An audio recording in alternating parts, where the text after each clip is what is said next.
एका गावात कुंजांडी नावाचा एक व्यापारी राहत होता आणि त्या कुंजांडीकडे एक गाढव होतं.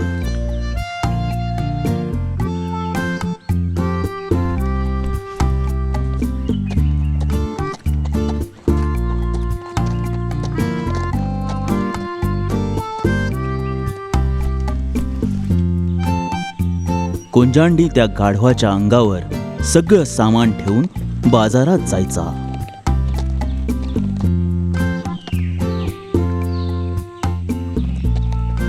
एक दिवस अचानक एक घटना घडली. जेव्हा बाजारातून कुंजांडी घरी येत होता तेव्हा त्याला थकवा जाणवायला लागला.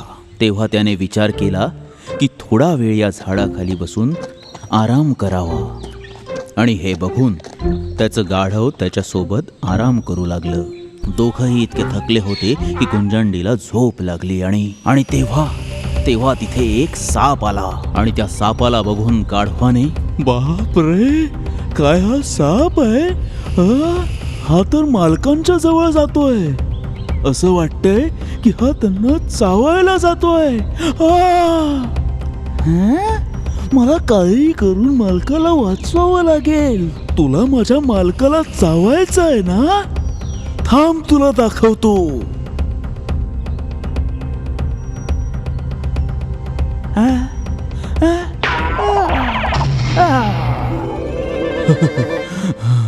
बाप रे, साप हा इथे कसा आला? याच्या अंगावर जी काडी पडली आहे ती कुणी टाकली? तू टाकलीस का? तर तू माझा जीव वाचवलायस.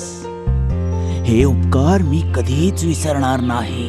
आजपासून तू माझा सर्व काही आहेस.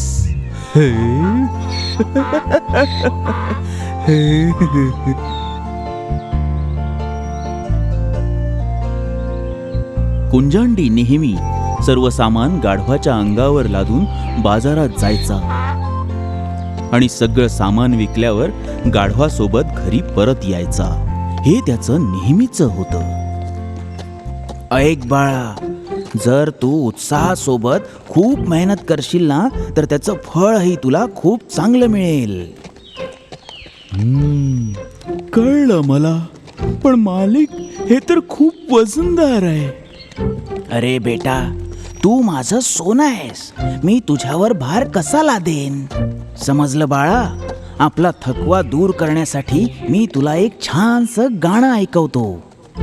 काय गाणं?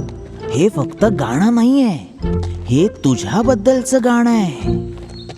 गाढवाच्या मुला हळू का चालतो, जोरात चाल रे तू.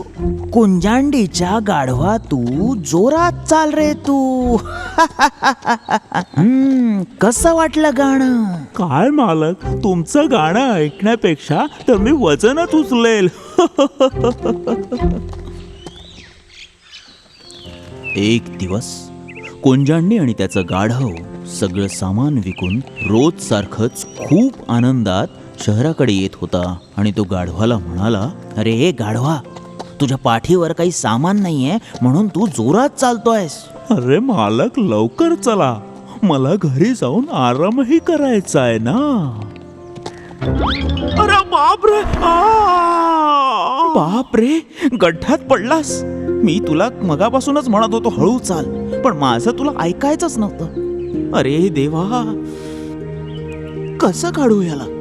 या गाढवाला बाहेर काढायला काहीतरी करावं लागेल.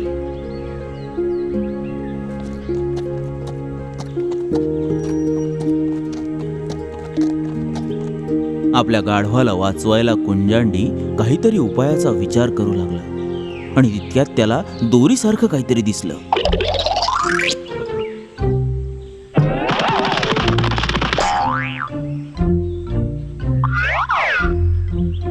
अरे ए गाढवा, या दोरीच्या साह्याने वर येऊन जा.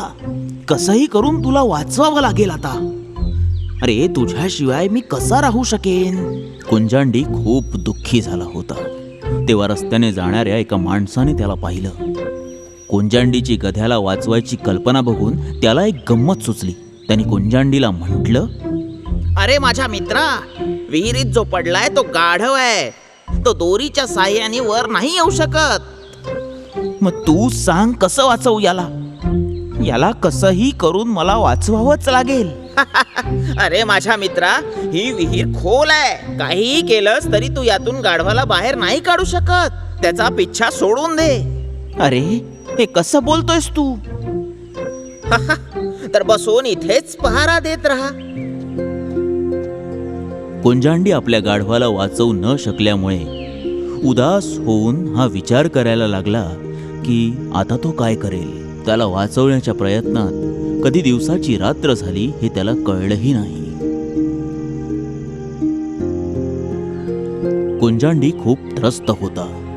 त्यावेळी वाटेवरून एक संन्यासी जात होते. त्यांनी कुंजांडीकडे पाहिलं आणि तो त्यांना त्रस्त दिसला म्हणून ते त्याला विचारायला त्याच्या जवळ गेले. अच्छा, तर ही समस्या आहे. मी तुला एक प्रश्न विचारू. तू या गाढवाला इथेच सोडून पुढे का नाही गेलास? याने माझा जीव वाचवलाय महाराज.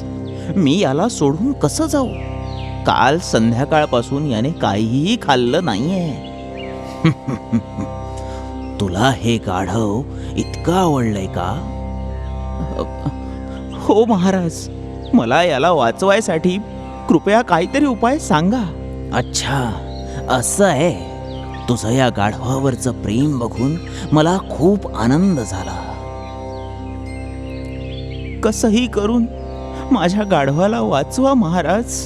काळजी करू नकोस. तुझ्या गाढवाला आपण नक्की वाचवू. तू जाऊन माती घेऊन ये. ती कशासाठी. या गड्ड्यात टाकण्यासाठी. अरे गड्ढा बुजून जाईल. माझं गाढव मरून जाईल महाराज. तू घाबरू नकोस कुंजांडी. माझ्यावर विश्वास ठेव. जा.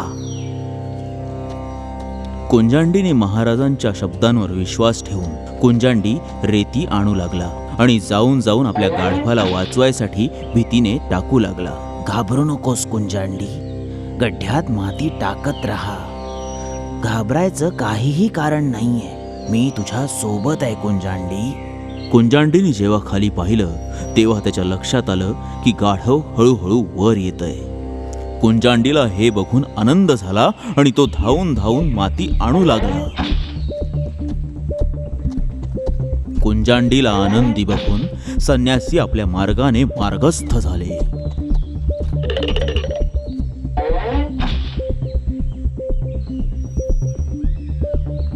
कुंजांडीने पाहिलं की गाढव हळूहळू वर येतंय. अरे गाढवा, तू मला खूप पेचात टाकलं होतंस. जर त्या संन्यासाने मला मार्ग नसता सांगितला तर मी तुला बाहेर काढूच शकलो नसतो.